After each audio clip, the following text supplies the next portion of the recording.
আজ আমরা অসম্ভব একটি সুন্দর গ্রামীণ বাজারের সম্পূর্ণ তথ্যচিত্র তুলে ধরব ছোট্ট এই ভিডিওতে। এই বাজারের আনাচে কানাচে কোথায় কি রয়েছে আসুন তা দেখে নিই এক নজরে। আপনাদের সঙ্গে রয়েছে আমিনুর ইসলাম, হাট বনগ্রাম, পাংশা রাজবাড়ি। এটি হচ্ছে কাঁচা বাজারের তথ্যচিত্র, এটি দেখতেই পাচ্ছেন এবং পূর্বে আপনারা দেখেছেন। এখানে দেখানোর কোনো কিছু নেই, আসুন আমরা সামনে অগ্রসর হই। শুরুতেই আমরা কাঁচা বাজারের মধ্য দিয়ে প্রবেশ করছি এবং ঘুরে ঘুরে চারিপাশটা দেখব কোথায় কি রয়েছে। আশা রাখি ভিডিওটি আপনাদের সবাইকে ভালো লাগবে, মন ছুঁয়ে যাওয়ার মতো একটি ভিডিও।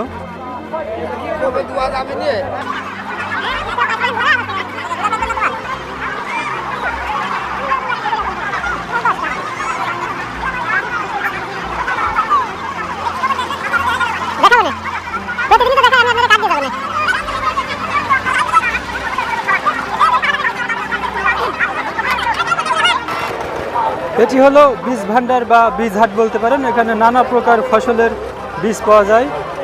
এটা হলো কাবলি মটর, যাকে আমি পাগলা মটর বলে থাকি, কারণ এটা গাছটা খুবই দ্রুত বড় হয়, ঝাঁকড়া হয়। তো এখানে দেখতে পাচ্ছেন বিক্রেতারা কিন্তু ব্যস্ত সময় পার করছে এবং কৃষক ভাইরা তাদের প্রয়োজনীয় বীজগুলো কিনছে। নানা প্রকার সরিষা রয়েছে। তো এখানে কি কি বীজ রয়েছে, কত দাম, এটা আমি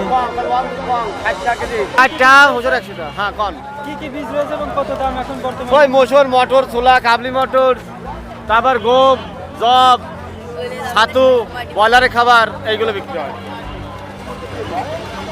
সামনে আবার রাজ্জাক ভাই আছে। বেচাকেনা ধুম চলছে। হ্যাঁ, ধুম মানে প্রচুর বেচা কেনা। এটা আছে বীজের একটা মৌসুম। হ্যাঁ, বীজের মৌসুম। এখন কিসের বীজের চাহিদা বেশি রয়েছে? এখন বীজের দানা, বীজ লাগাবি আর মসুর কলই থাকে। মসুর, সরিষা, কালো। হ্যাঁ, কালো এইগুলো। হ্যাঁ হ্যাঁ হ্যাঁ। রসুনের বীজও কিন্তু পাওয়া যাচ্ছে, যাকে বীজ রসুন বলা হয়। গমের সিজন এখন।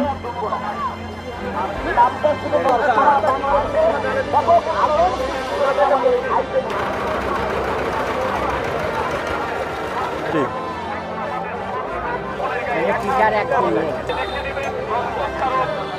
এখানে টাটকা মুখরোচক খাবার পাওয়া যায়।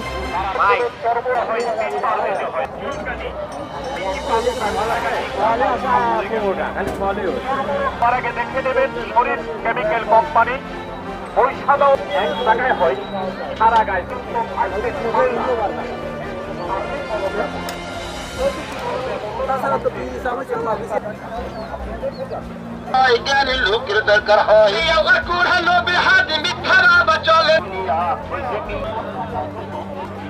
এখানে রয়েছে গরিবের শপিং মল।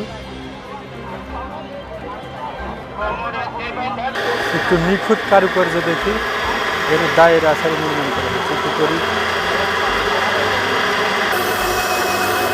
জিনিস।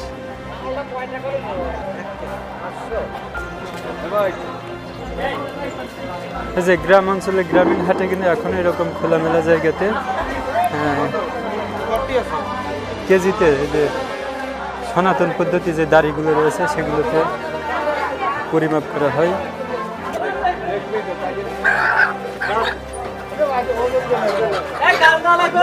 সবশেষে আমরা মাছ বাজারে প্রবেশ করলাম।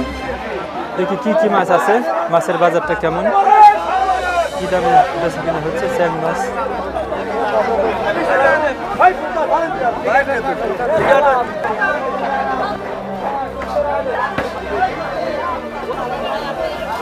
কমেন্ট একটু বলবেন এটা কি মাছ এবং ওজন কত হতে পারে।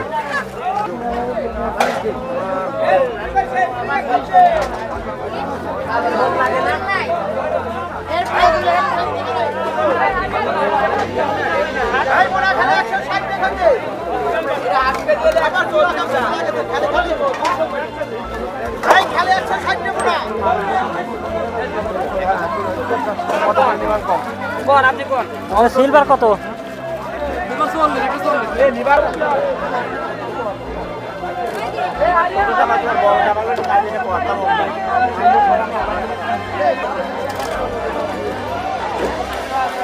মাছ হাটের পাশে রয়েছে কিন্তু পানহাট।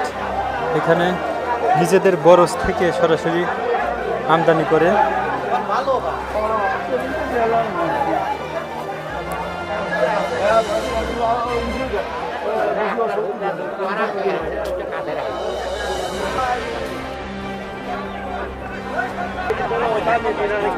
দোবে খুব